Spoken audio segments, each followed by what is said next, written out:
안녕하세요. 저는 경기도에 살고 있는 열심히 제 삶을 살고 있는 화려한 돌싱입니다.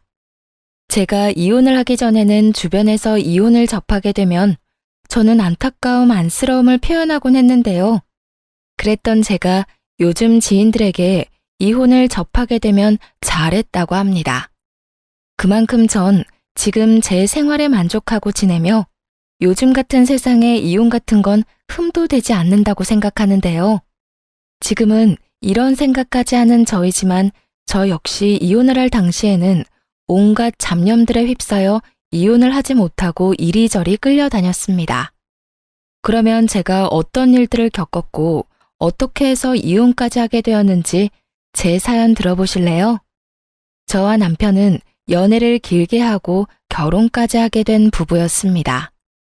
연애를 하기 전에는 친구로 지냈기에 가끔 남편의 집으로 가곤 했고 연인이 되면서도 시댁에 자주 왕래하면서 지냈던 것 같아요.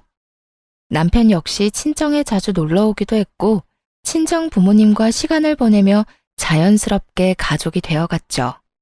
시댁에서는 저를 특히나 예뻐해 주셨는데 남편이 외동이었던 터라 딸이 생긴 것 같다며 저를 많이 예뻐해 주셨었죠.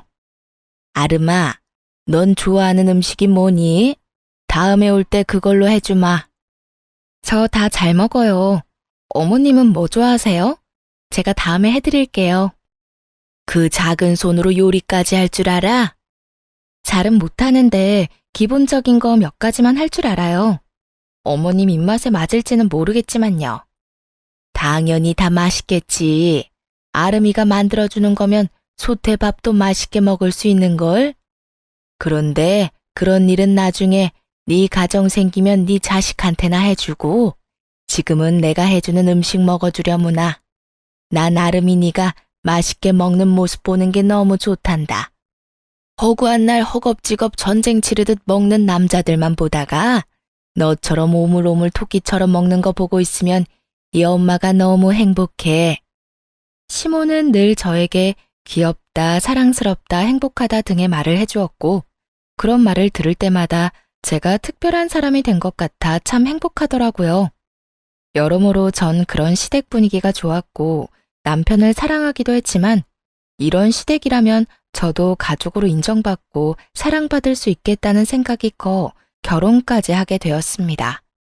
단 한 번의 큰 소리도 조금의 의견 충돌도 없이 결혼까지 마치게 되었고 친정을 비롯해 시댁까지 화기애애한 그 자체였어요. 첫 명절이 오기 전까지는요. 아무래도 명절, 제사에 대해 들은 것이 많아 어쩔 수 없이 긴장이 되기도 하고 우리 시댁은 어떤 분위기로 나를 대할까 하는 걱정도 되더라고요.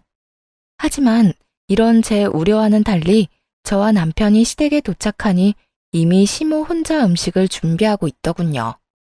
전 당연히 제가 오면 함께 시작할 거라 예상했던 터라 이런 상황은 생각지도 못했는데 조금 당황스럽더라고요. 죄송스럽기도 했고요. 심지어 준비만 하신 게 아니라 이미 반 이상을 해놓으신 터라 전 급하게 옷을 갈아입고 나머진 제가 하겠다며 앞치마를 하고 나섰습니다. 어머님, 이제 제가 할 테니 들어가서 쉬세요. 전 당연히 제가 오면 시작하실 줄 알았는데 언제부터 하신 거예요? 죄송해요. 다음부턴 좀 더 일찍 올게요. 아니야. 늘 혼자 해왔는데 뭐. 신경 쓰지 말고 옷부터 편한 걸로 갈아입으려무나. 이미 갈아입었어요, 어머님. 그러니까 이제부터 좀 쉬세요. 저 생각보다 잘해요. 그럼 우리 며느리 잘하는 거 다 알지. 다 아는데. 정말 거의 다 해서 네가 할 게 없어서 그래. 괜히 너까지 힘 빼지 말고 일단 조금 쉬어. 곧 있으면 끝이니까 뒷정리나 좀 도와다오. 그러면 제가 옆에서 전이라도 뒤집을게요. 그 정도는 하게 해주세요. 이때까진 분위기 좋았습니다. 누가 먼저라고 할 것도 없이 서로 나서 일을 하려고 했고 서로의 등을 떠밀며 조금이라도 더 쉬게 해주려고 했죠. 음식을 다 마련하고 나선 시모가 쉬는 동안 혼자 뒷정리를 빨리 끝내버리곤 빨래부터 시작해서 대청소도 다 해버렸습니다. 시모가 일을 워낙 못하게 하니 빨래 대청소를 하는데 기분이 나쁘기는커녕 뿌듯한 마음마저 들더라고요. 혼자 아침부터 고생했을 시모에게 조금이라도 도움이 되었다는 생각에서 말이죠. 이런 제 마음을 알았는지 시모는 이런 말까지 해주더군요. 어쩜 그렇게도 손이 야무질 수가 있는지. 덕분에 이번 명절엔 몸살 걸릴 일 없이 잘 지나가겠구나. 음식 준비부터 뒷정리도 잘하고 아주 집안일을 우리 아름이가 다 해준 덕에 이 엄마가 편하구나. 시모는 제 두 손을 쓰다듬으며 애정을 듬뿍 담은 말을 해주었고 사랑받고 있다는 생각이 들어 참 기쁘더라고요. 그렇게 좋은 분위기에서 명절을 보냈고 친정으로 가기 전 저희를 배웅해 주시는 시모에게 준비한 용돈 봉투를 드렸죠. 어머님, 저희 이제 가볼게요. 덕분에 많이 배우고 맛있게 먹고 잘 쉬다가 가요. 아, 그리고 어머님, 여기 용돈이요. 첫 명절이고 해서 준비했어요. 시모는 정말 생각도 못했다는 듯 놀란 눈을 하고 봉투를 보더라고요. 이걸 받아도 되나 하는 고민을 하는 시모의 손에 저는 봉투를 쥐어드렸고 시모는 감동한 듯 저를 보며 이렇게 말하더군요. 어머나, 이런 거 필요 없는데. 이래서 다들 딸 타령을 하는가 보구나. 우리 아들은 생전 이런 봉투 내미는 법이 없었는데. 에이, 엄마, 생신 때 용돈 드렸잖아요. 생일마저 입 닦으면 네가 아들이야? 그건 당연한 거야. 어찌되었든 아가, 고맙다. 내가 잘 쓰마. 여기까지도 좋았습니다. 그런데 봉투를 확인한 시모가 불현듯 이런 말을 하더라고요. 미세하게 굳은 표정을 지어 보이면서요. 그런데 혹시 너희 친정에도 명절이라고 봉투 준비했니? 전쟁의 시작과도 같은 질문이었습니다. 시모는 살짝 굳은 표정으로 저에게 물어왔고 시모의 의중을 알 수 없었던 저는 있는 사실 그대로 대답했어요. 굳이 숨길 필요도 없었고 차별을 두어 준비를 했던 것도 아니었으니까요. 네, 친정도 봉투로 준비했어요. 저는 매년 친정에 용돈 드렸었거든요. 그래서 올해도 마찬가지로 준비했어요. 그 순간 시모의 표정이 걷잡을 수 없이 굳어지며 완전히 다른 사람처럼 저에게 따지듯 닥달을 하더라고요. 그런 법이 어디 있니? 이제 시집 왔으면 친정을 챙길 필요 없지 않니? 넌 이제 우리 집 사람인데 왜 친정까지 챙기는지 모르겠구나.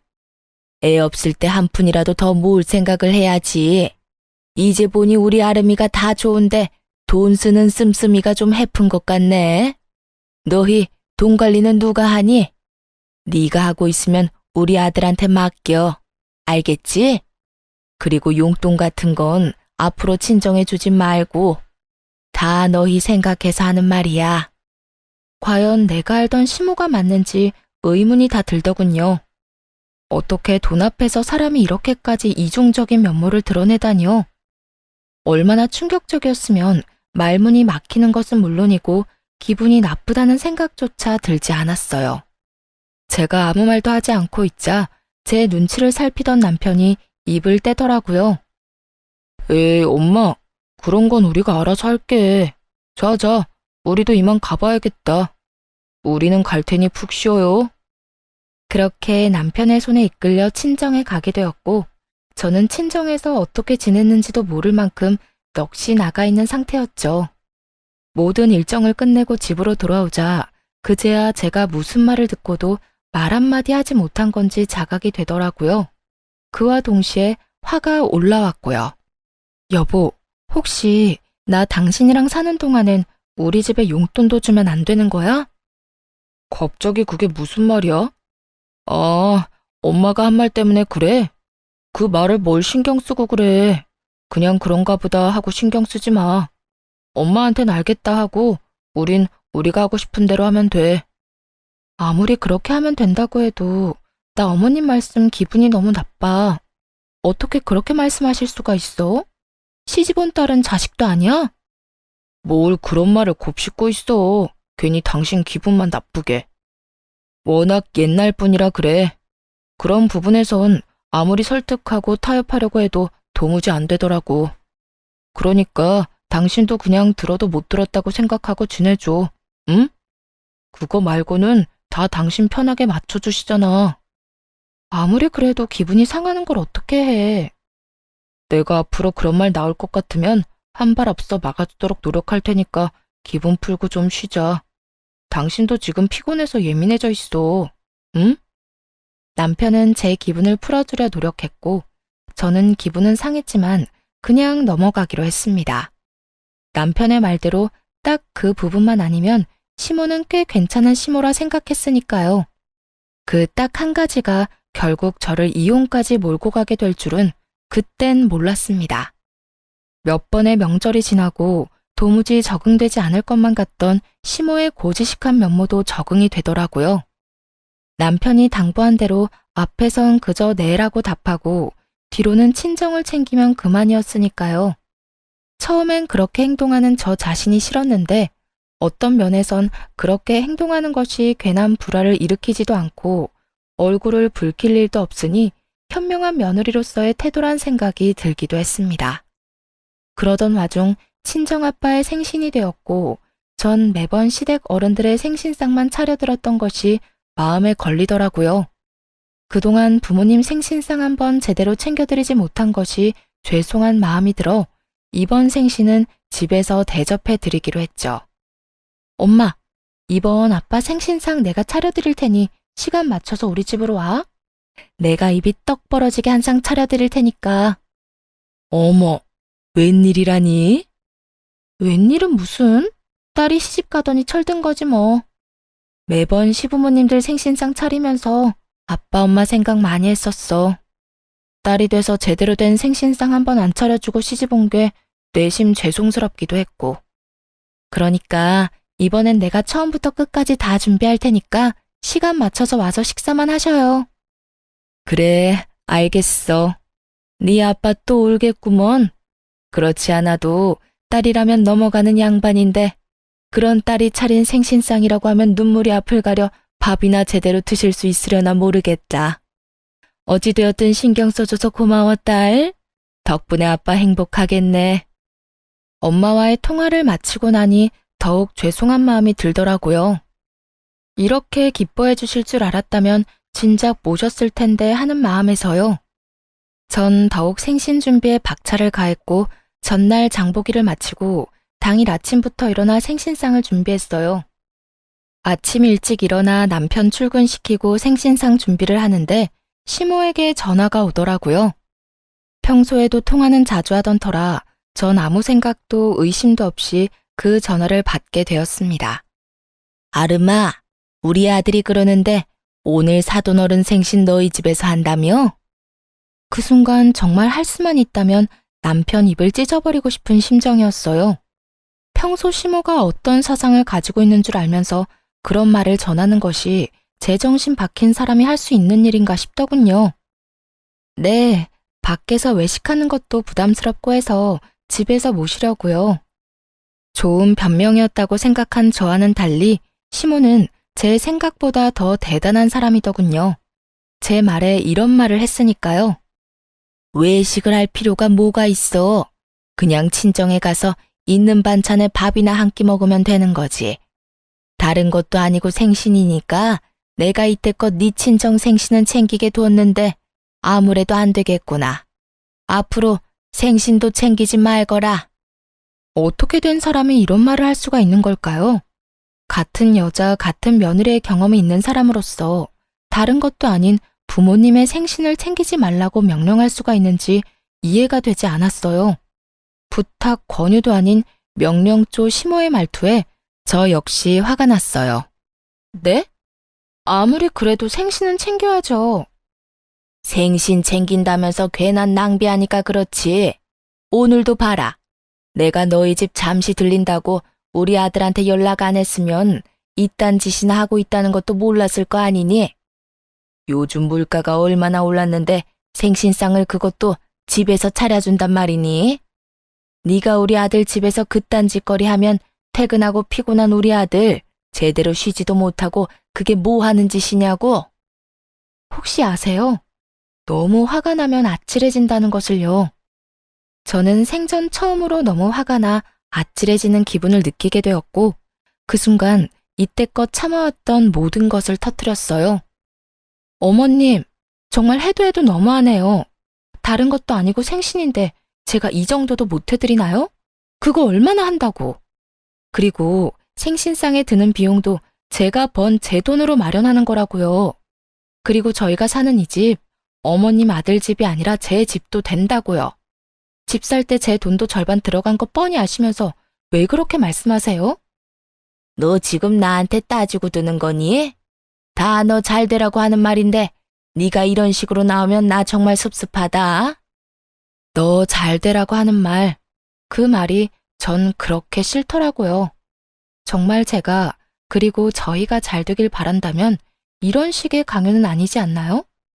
제가 나쁜 길로 빠져 쓰면 안 되는 곳에 돈을 낭비하는 것도 아니고 다른 사람도 아닌 저를 낳아주시고 정성으로 키워주신 부모님께 이 정도 돈과 시간도 쓰면 안 되는 거냐고요. 시모는 늘 우리가 잘 됐으면 한다는 말을 방패로 삼으며 저를 억압해왔고 전 이제 그 억압에서 벗어나기로 했죠. 저도 섭섭해요, 어머님. 어머님이 저 잘 되라고 하는 말씀 전부 다 저한테는 다 섭섭하다고요. 시집을 가면 딸이 아닌 게 되는 것도 아닌데 왜 제가 친정에 어떤 일도 하지 말라고 하세요? 저를 낳아주시고 이날 이때껏 온 정성을 쏟으면서 저를 키워주신 부모님께 아무것도 안 하고 아무 관심도 가지지 않는 게 정말 저를 위하는 일이라고 생각하세요? 전혀 아니에요. 전 한두 푼 아끼자고 그렇게 살고 싶지 않다고요. 전 앞으로 어머님이 뭐라고 하시든 간에 친정이 할 도리는 하면서 살 거예요. 이런 제가 정 마음에 들지 않으시면 제가 돈을 어떻게 쓰든 관심을 가지지 말아주세요. 그러면 서로 얼굴 붉히는 일도 없고 서로 좋지 않겠어요? 뭐야? 너 지금 말 다 했니? 아름이 너 그렇게 안 봤는데 아주 되바라졌구나. 어디 어른한테 버릇없이 그딴 식으로 말하는 게야? 내가 말했지? 다 너 잘 되라고 하는 말이라고. 처음엔 생신상 용돈으로 시작해서 나중엔 더 큰 돈, 더 큰 걸 바라는 게 사람 마음이란 걸 왜 모르니? 네 친정 부모님이라고 다를 줄 알아? 나이 더 들면 기댈 거라곤 자식밖에 없을 텐데 그때 가서 너 어떻게 하려고 지금부터 지갑 노릇을 하려고 하냔 말이다. 저희 부부가 진짜 누구의 지갑 노릇을 하고 있는데 이딴 말을 하는지 모르겠더라고요. 시모는 친정에는 용돈도 주지 말라고 하며 달마다 저희에게 용돈을 받아 쓰는 것도 모자라 병원도 회사 다니는 저를 꼭 데리고 다니며 그 병원비조차도 저에게 다 내라고 하는 사람이었습니다. 그런 사람이 저딴 말이나 하니 퍽이나 진정성 있어 보이더라고요. 제발 그 말 좀 하지 마세요. 다 저 잘 되라고 한다는 그 말이요. 그게 어떻게 제가 잘 되라고 하는 말이에요? 그리고 지갑이요? 그런 식으로 따지면 저희가 어머님께 매달 드리는 용돈부터 각종 병원비까지 더는 도움을 드리면 안 되겠네요.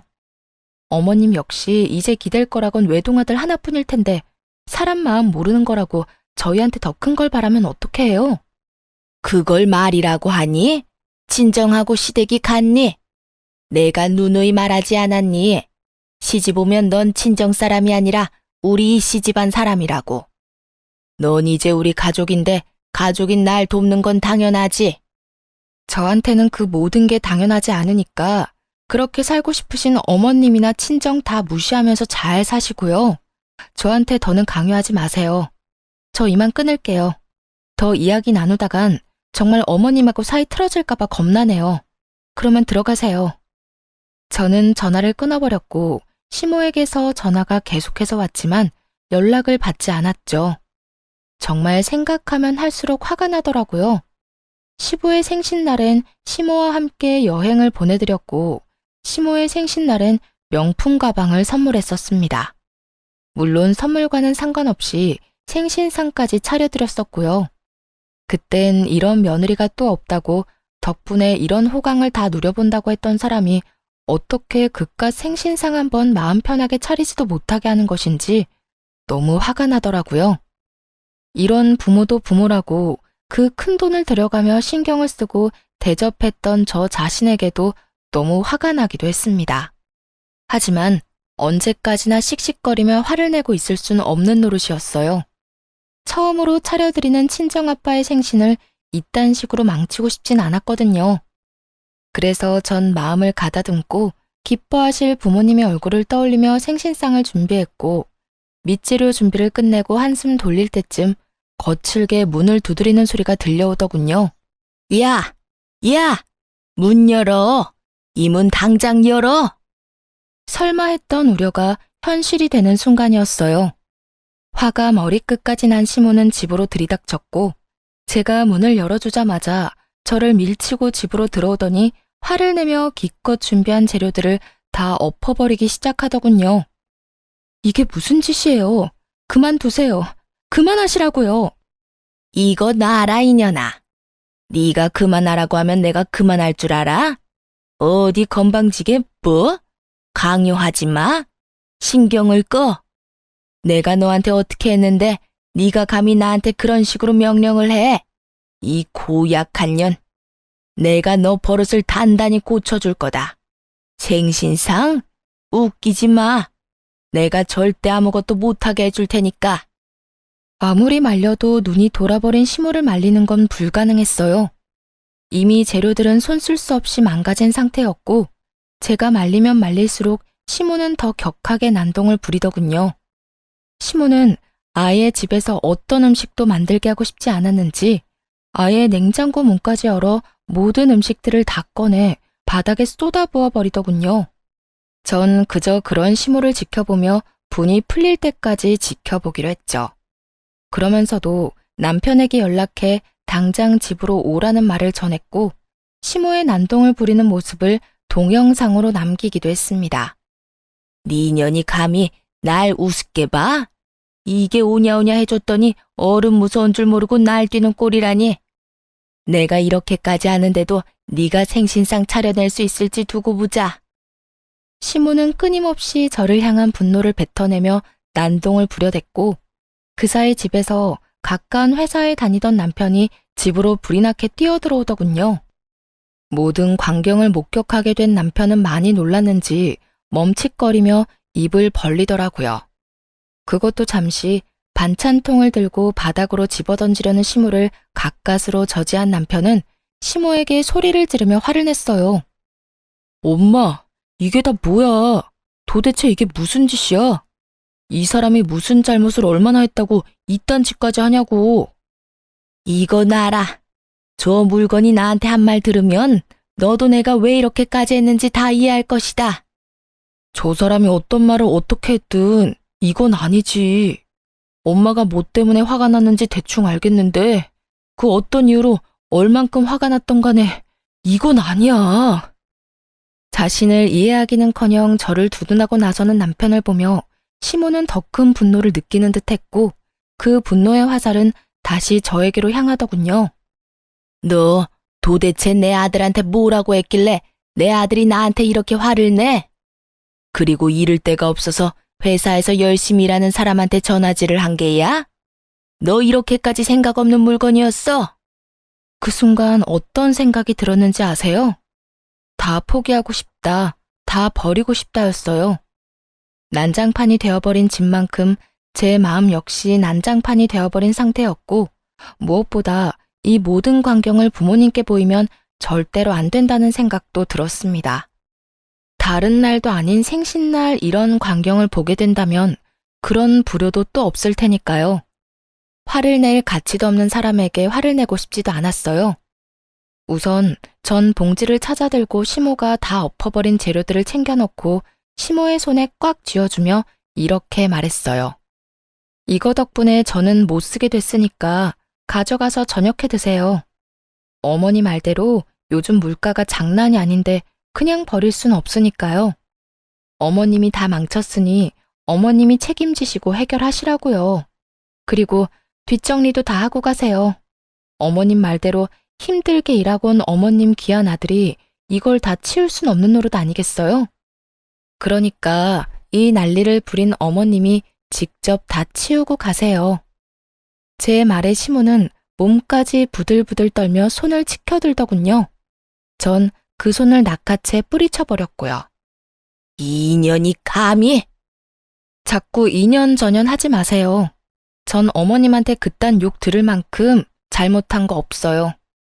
그리고 제 몸에 손도 대지 마시고요.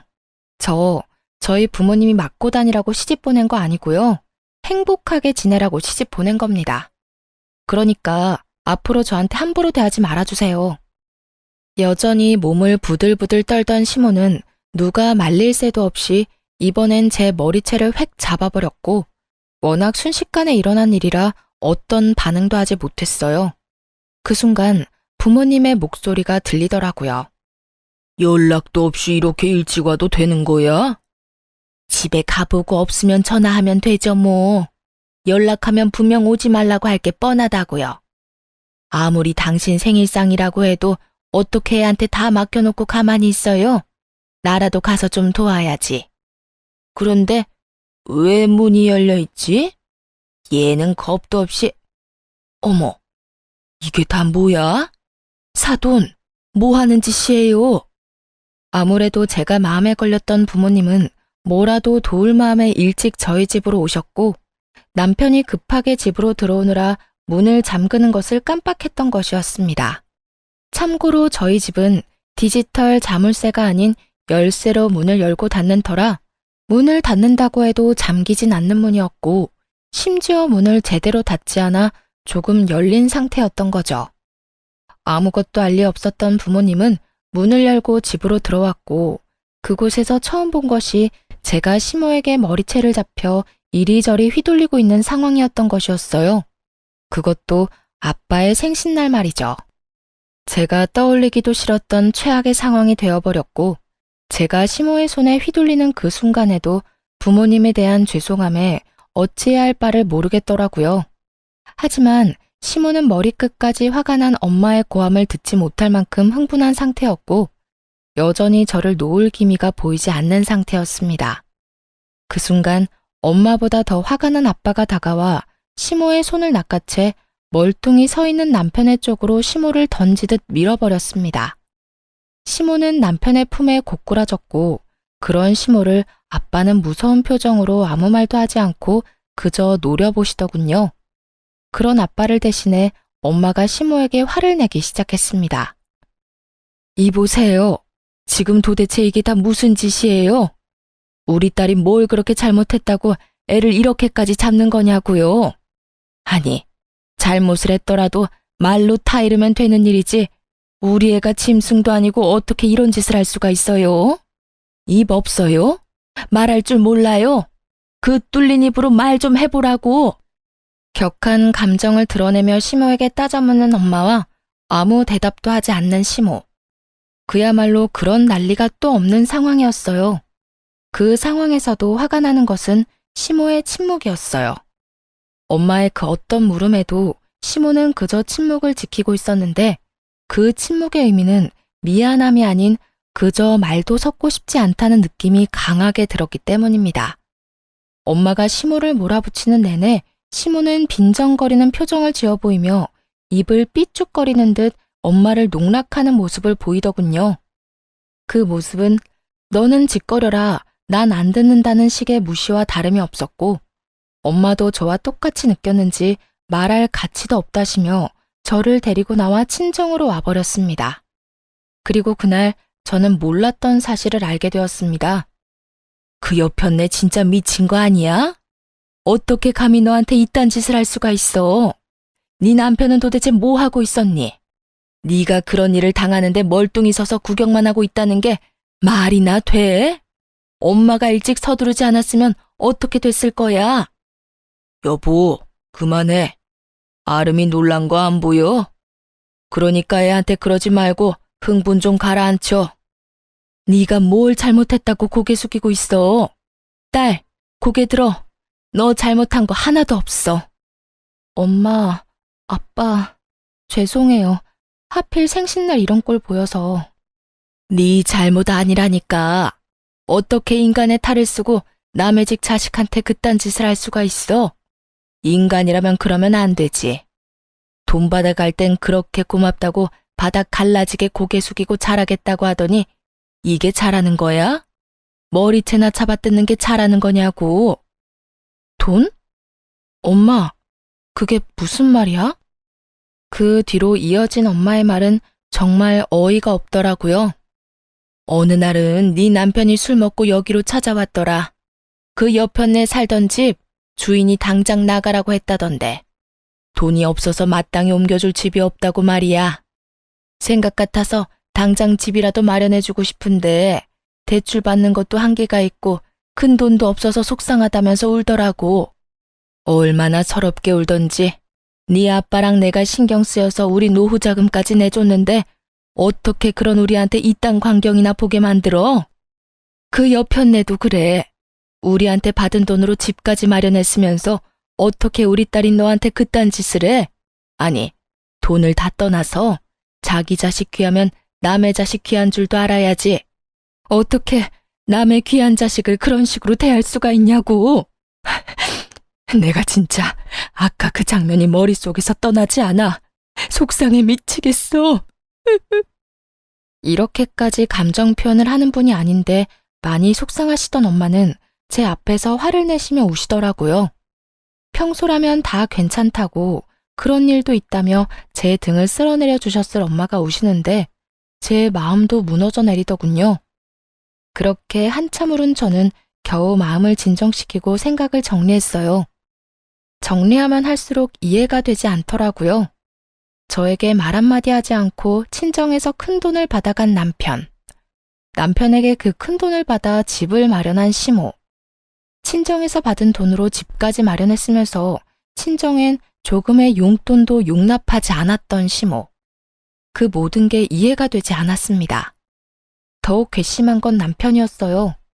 시모의 집을 마련하던 시기에 제가 이것저것 물었던 적이 있는데 그때마다 남편은 저에게 거짓말을 해대며 어물쩍 그 상황을 넘어가곤 했으니까요. 그땐 친정에서 도움을 받았을 거란 생각도 못한 상황이라 속여봤자 대출금 정도라 생각했었어요. 그래서 효도하고 싶다는데 제가 뭐라고 나서나 하는 생각에 더는 아무 말도 하지 않았던 것이고요. 하지만 그 모든 행동이 저를 속이기 위한 행동이었다고 생각하니 너무나도 괘씸하더군요. 그렇게 남편에 대한 실망감과 시모에 대한 넘치는 분노 때문에 어찌해야 할 바를 모르고 있었어요. 그러는 와중에도 남편은 와서 빌기는커녕 연락 한 통이 없더라고요. 분노와 체념이 오가는 며칠이 흐른 후 남편에게 연락이 왔고 전 친정 근처 카페에서 남편을 만나게 되었습니다. 어쩌면 싹싹 빌며 사과를 해올 수도 있을 거라 생각했는데 남편은 다리를 꼬고 앉아 저에게 이혼을 통보하더라고요. 그 역시도 제 예상 안에 있기도 했지만요. 우리 이혼하자. 뭐? 이혼?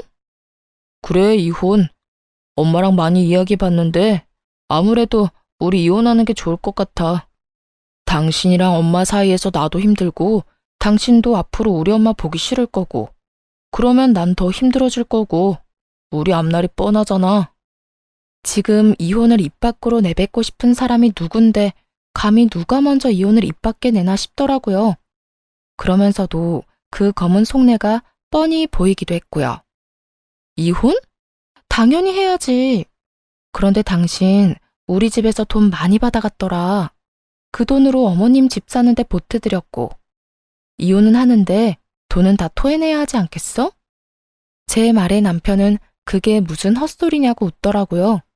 그러면서 하는 말은 정말 가관이었습니다. 내가 왜 그 돈을 줘야 해? 난 빌린 적도 없는데? 내가 빌려줬다는 증거라도 있어? 있으면 가지고 와 보든가. 이런 걸 보고 딱 잡아뗀다고들 하시죠? 네, 남편도 그런 적 없다며 딱 잡아떼기 시작하더라고요. 여유롭게 커피까지 홀짝홀짝 마셔대며 증거가 있다면 가지고 오라는데 그 모습이 참 하찮더라고요. 얼마나 보고 배운 것이 없으면 저렇게까지 뻔뻔할까 싶기도 하고 얼마나 생각하는 바가 밑바닥이면 저딴 행동밖에 하지 못할까 싶기도 해서요. 이혼의 단어가 나오고 난 후, 아니 어쩌면 어렴풋이 설마 이러진 않을까 했던 제 생각과 전혀 다르지 않은 하찮은 태도였어요. 부모님은 남편에게 차용증 한 장 쓰라는 말도 하지 않고 돈을 주었고 이체를 해주었다고는 하나 그냥 준 것이라고 우기면 할 말이 없는 상황이었죠. 하지만 제 부모님은 제가 생각했던 것보다 상황 대처 능력이 더욱 대단한 분들이시더라고요. 증거 있어. 이런 상황을 예상하고 그랬던 건 아니지만 우리 엄마 아빠가 그날 그 상황을 다 동영상으로 남겨놨다고 하시더라고. 네, 맞습니다. 부모님은 차용증 대신 홈 CCTV로 모든 상황을 녹화했고 그 녹화본을 따로 간직하고 계셨다고 하더라고요. 그 홈 CCTV는 제가 설치를 해드린 것이었는데 아무래도 두 분만 계시는 것이 불안해 설치해둔 것이 이렇게 쓰인 것이었죠. 그럴 리가 없다는 표정의 남편을 향해 동영상을 틀고 볼륨을 키웠죠. 장인어른, 장모님, 정말 감사합니다. 제가 형편이 되는 대로 조금씩이라도 갚겠습니다. 덕분에 저희 어머니 이제 이사 걱정 없이 보내실 수 있게 됐어요. 정말 감사합니다. 제가 이자까지 쳐서 꼭 갚겠습니다. 영상 속의 남편은 고개를 바닥에 박고 눈물을 흘리며 온 마음을 다해 감사한 마음을 전하고 있었어요. 그런 남편을 아빠는 일으켜 세우며 진정시켜 주셨고요. 그래, 이 돈으로 해결된다니 다행이네. 좋은 일인데 뭘 그렇게 울고 그래. 인제 그만 울고. 자네, 내가 이 돈 왜 빌려주는 줄 알지? 우리 딸 눈에 눈물 흘리게 하지 말라고 빌려주는 걸세. 돈 때문에 자네가 힘들어하면 우리 딸도 힘들 테니 우리 노후 자금까지 털어서 빌려주는 거라고. 네, 잘 압니다. 제가 아름이 눈에 눈물 흘리지 않게 잘하겠습니다. 정말 세상에서 제일 행복한 여자로 만들어줄 겁니다. 그래, 그거면 됐어. 혹시나 우리 딸 눈에 눈물 나게 하는 날엔 지금 이 돈 한 번에 다 갚아야 할 거야. 농담 아니네. 나는 다른 건 몰라도 내 딸 눈에 눈물 나는 꼴은 못 봐. 자네, 내 말 무슨 뜻인지 알지? 네, 잘 알겠습니다. 혹시나 아름이랑 제가 잘못되면 당연히 이 돈은 다 돌려드려야죠. 하지만 그런 일은 절대로 없을 테니 걱정하지 마십시오. 차용증이라도 쓰라고 하면 쓰겠습니다. 됐어. 차용증은 무슨. 그런 건 필요 없으니까 약속이나 잘 지켜. 아빠의 말처럼 차용증은 필요가 없었죠. 이렇게 버젓이 동영상이 있으니까 말이죠. 남편은 사색이 되어 저에게 아무 말도 하지 못한 채 눈만 동그랗게 치켜뜨고 있었고 전 그런 남편에게 이혼 통보를 되돌려 주었어요. 이혼하자고 했지? 뭐라고 했더라? 우리 앞날이 뻔하다고 했었나? 그렇긴 해. 우리 앞날이 너무 뻔하게 잘 보여서 나도 더는 당신이랑 못 살겠다. 이렇게 이혼할 거 이때까지 왜 참고 살았나 모르겠어. 어찌되었든 위자료 청구는 할 거니까 준비해놔. 당신 포함해서 당신 엄마한테도 소장 갈 거니까 참고하고. 그러면 법원에서 봐. 할 말을 다한 제가 자리에서 일어나려고 하자 손바닥 뒤집듯 태도를 180도 바꿔버린 남편놈이 제일 가벼운 무릎부터 꿇더라고요. 여보, 잠시만. 정말 이혼하자는 말이 아니었어. 그런 뜻이 아니었다고. 내 말 좀 들어봐. 들을 말이 뭐가 있어. 네가 뭘 생각하는지, 어떤 생각으로 나한테 이혼까지 하자고 하는지 누구보다 더 잘 알고 있는 게 난데. 돈 빌려갈 때는 목이 부러지라 조아리면서 다 갚는다고 호언장담을 하더니 뭐? 빌린 적이 없어? 이 영상 없었으면 너 끝까지 그런 적 없다면서 이혼하자고 난리를 부렸겠지?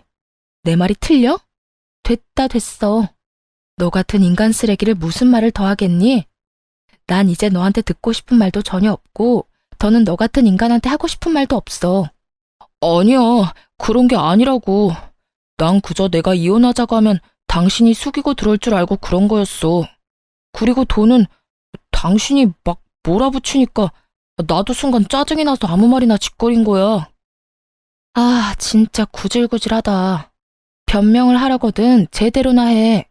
되지도 않는 변명으로 그렇지 않아도 폭발 직전인 사람 더 열받게 하지 말고. 변명이 아니라 진심이야. 제발 내 말 좀 믿어주라. 나 당신 아직 많이 사랑해. 사랑 같은 소리 하네. 이거 나. 남편은 그제야 저를 붙잡고 늘어졌지만 전 그런 남편의 손을 뿌리치고 자리를 벗어났습니다.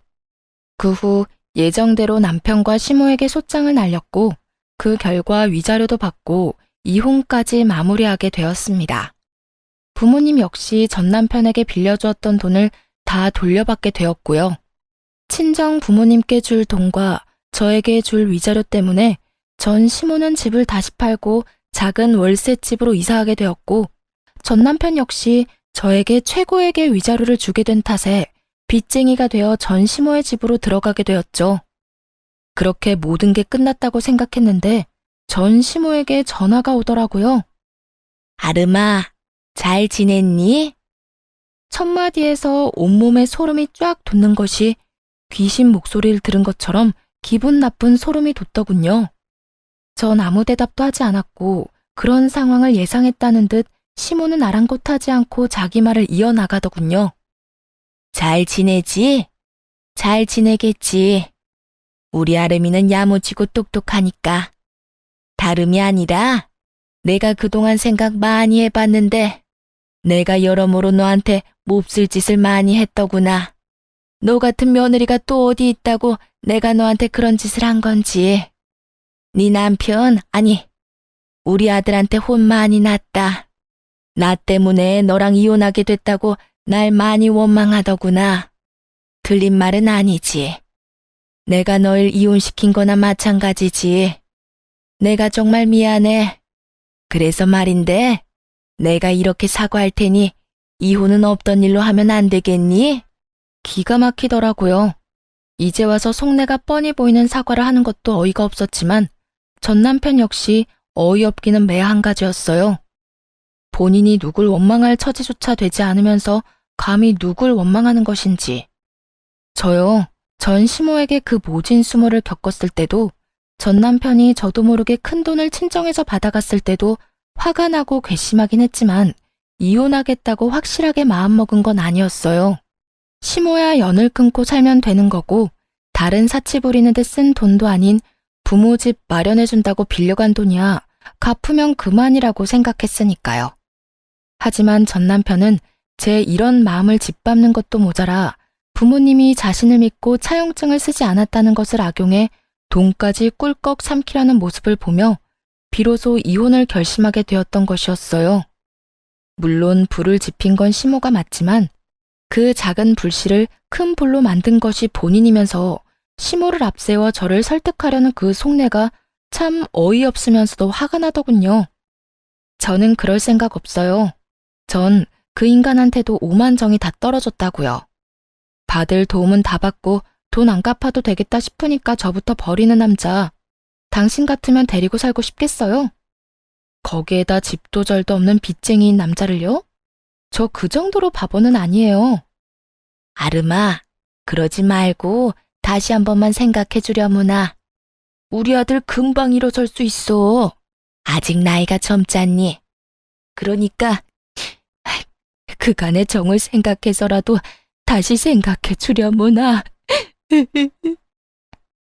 결국 전 시모는 악어의 눈물을 쏟아내며 매달리기 시작했고 전 그런 시모에게 이렇게 말했습니다. 그러니까요. 나이도 젊은데 제가 왜 그딴 인간이랑 살아야 하나요? 앞으로 살 날이 긴데 그딴 인간 뒷바라지만 하면서 살라고요? 밑 빠진 독에 물 부어가면서 고생할 마음 없으니까 다신 연락하지 마세요. 저는 전화를 끊어버린과 동시에 차단해버렸고 그 후론 연락이 닿는 일은 없었습니다. 참 한심하지 않나요?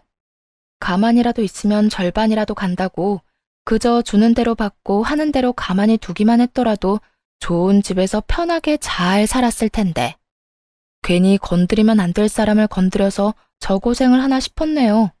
뭐 자기 복 자기가 찬 거 아니겠어요? 요즘 전 친정에서 지내고 있어요. 회사는 여전히 잘 다니는 중이며 요즘엔 남자친구가 생겨 행복하고 아기자기한 연애를 하고 있는 중이랍니다. 지금 만나는 사람은 좋은 사람이에요. 따뜻한 사람이죠. 언제 어디서나 제가 우선이라고 말해주는 사람이고 만나는 지난날 동안 여름에는 손선풍기를 겨울엔 핫팩을 건네주는 그런 따뜻한 마음과 세심한 배려를 할 줄 아는 남자예요. 무엇보다 길을 거닐 때면 꼭 저를 길 안쪽에서 걷게 하는 남자친구를 보며 이렇게 따뜻하고 세심한 사람도 있구나 하는 생각을 하곤 해요. 아직까진 결혼 생각은 없지만 지금 제가 사랑하는 남자친구의 모습이 변함이 없다면, 그리고 이 모습이 정말 이 남자의 본 모습이라면 다시 한번 용기를 낼 수도 있을 것도 같아요. 그 정도로 요즘 행복하고 사랑 가득한 날들을 보내고 있습니다. 앞으로도 전 연애도 하고 일도 하며 제 삶을 행복하게 살아가 보려고요. 저 역시 처음 이혼했을 땐 다시 연애를 시작하는 것이 상대방에게 왜인지 죄를 저지르는 기분이 들더라고요. 하지만 곰곰이 생각해보니 제가 죄를 짓고 있는 건 아니더라고요. 제가 이혼 사실을 숨긴 것도 아니고 이혼을 한 게 죄는 아니니까요. 제가 뭘 하든 어떤 연애를 하든 그건 제 자유 아닐까요? 그러니까 저와 비슷한 상황의 돌싱녀, 돌싱남 분들, 우리도 행복하게 살아봐요. 언제까지나 아픔에 절망감에 빠져 시간을 낭비할 순 없지 않을까요? 충분히 아파했고 충분히 힘들었던 만큼 이제 우리 다들 행복합시다. 꼭 새로운 사람을 만나 새로운 출발을 하는 것만이 아닌 본인이 원하는, 본인이 꿈꾸는 그 행복을 위해 다 함께 노력해봐요. 그러면 저는 모든 분들의 행복하고 사랑 가득한 삶을 응원하며 이만 물러가 볼게요. 긴 사연 들어주신 모든 분들